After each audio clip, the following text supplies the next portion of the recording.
Matt Walsh goes nuclear on the mental health industry, and as a therapist of 13 years, I'm here for it. Before we go too far into it, I would love to earn your support on this channel. As a therapist of more than a decade, I try to dispel so many of the rumors and falsehoods of the psychology industry. Please like on the way in. I'd love to earn your support. Now, among some 7,000 estranged parents surveyed in April, a third believed their adult child's therapist had influenced or recommended the decision to end the relationship. So yes, 1/3 of estranged parents believe that a therapist convinced their adult child to cut them off. And 1/4 of the population is now estranged from somebody in their family. Yep. On Instagram, you'll find it's Gen Z and millennials constantly talking about, well, I decided to go no contact. Have you gone no contact yet?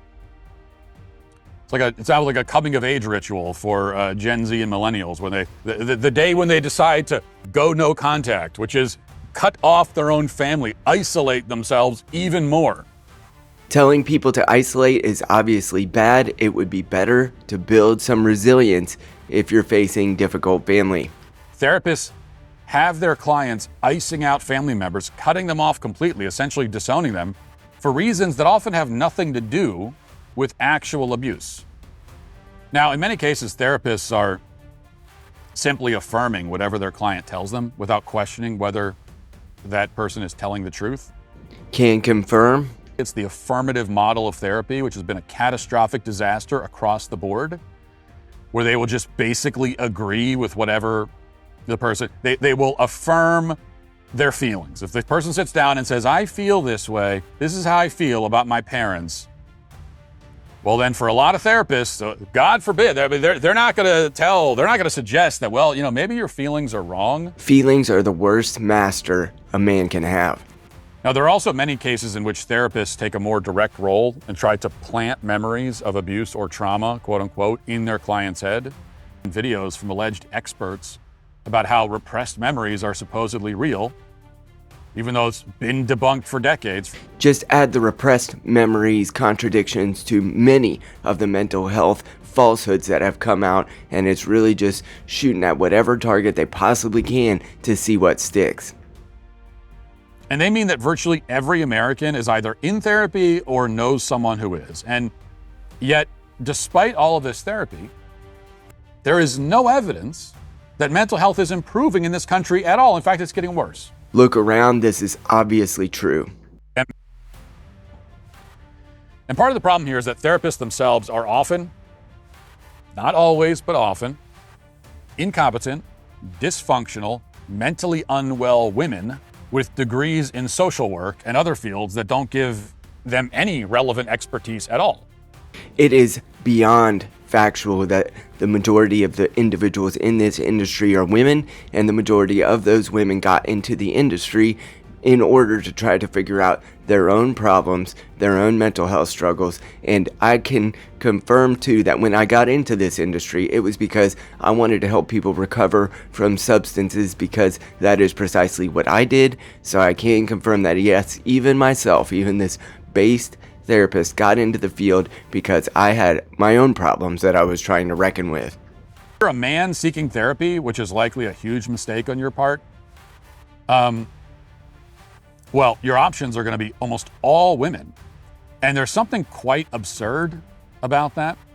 Like, how can a grown adult man with his grown adult man problems and anxieties sit in a room with a 29-year-old female with a social work degree and expect to get any advice that's useful or relevant to his life? Therapists would like to make the claim that your experience doesn't matter because it won't come into the counseling session, but that is obviously not true. The philosophical basis by which, and the philosophy by which I am trying to help you get through suffering is inherently meaningful and valuable, and without it, you cannot actually be a good therapist. So if it's just liberalism and left-wingism that is supposed to create the foundation by which I endure suffering, you are inevitably going to be bad at therapy. I think the other thing about this that's really important for us to acknowledge is something we've talked about on the channel before also, which is that there's a lot of hubbub about, like, for example, ADHD diagnoses. This happened in the early 2000s. It's happening now with autism as well, where people are like, whoa, blah, blah, blah, blah. People are being diagnosed more often than they were. So clearly we're making it up. I'm like, no. Matt Walsh is calling this woman unimpressive, and that is an understatement and a perfect exemplar of what you're going to get in the majority of therapy that you attend. This is a deeply unimpressive, not particularly bright, and obviously unwell human. Somebody who can't get a handle on her own diet, much less anything else in her life, and yet she's a therapist.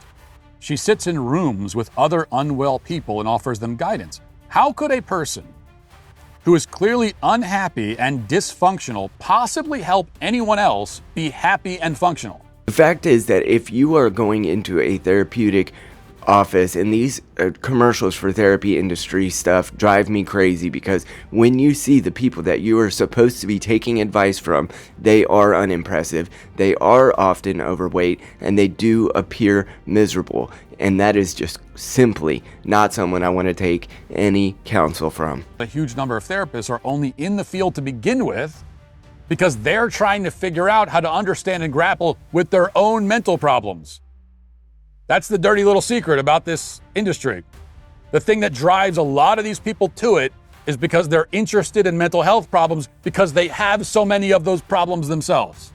Again, can confirm. In my life, I've heard stories of a few therapists who maybe would tell a client to, shut up and get over themselves and go get a hobby or go for a walk instead of sitting in their office whining about petty bullcrap.